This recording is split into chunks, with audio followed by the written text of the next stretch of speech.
C'est une patiente qui se plaint d'une douleur sous le talon au réveil en rapport avec une aponevrosite plantaire dans le pied gauche que je mesure à 5,7 mm. La douleur étant exactement à l'endroit où est l'anthèse, c'est-à-dire l'insertion de l'aponévrose sur le calcanéum, je lui propose une infiltration. Elle a de plus des fourmillements et des paresthésies en regard des fibulaires et des douleurs. Il y a en effet une tendinopathie des fibulaires qui sont déformés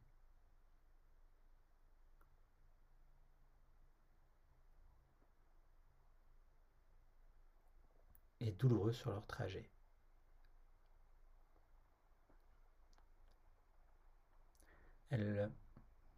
Comme elle décrivait des paresthésies, il est possible aussi qu'il y ait une compression du nerf fibulaire superficiel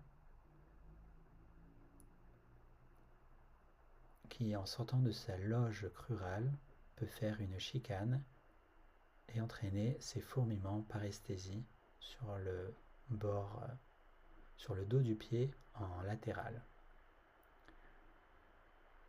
Le nerf fibulaire superficiel est cette structure sur la loge crurale qui, ici, voilà, juste au niveau de la ligne jaune, qui est juste là, passe en profondeur, et c'est en général là en fait qu'il y a une souffrance.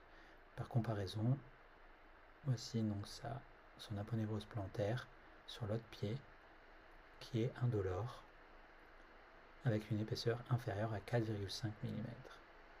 Elle est à 3,9, donc non pathologique et indolore.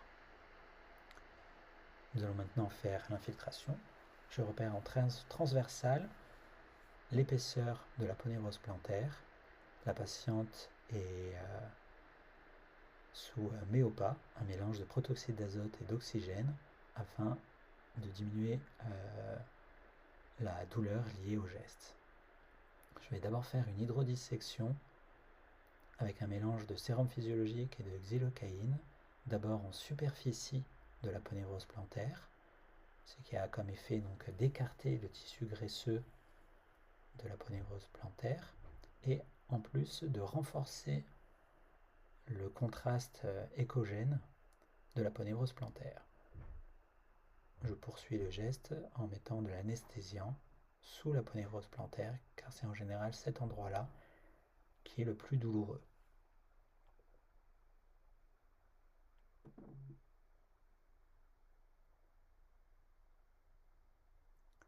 Je fais ensuite l'infiltration en commençant en dessous pour éviter que les bulles contenues dans la seringue de diprostène ne viennent diminuer le contraste et l'image à l'échographie.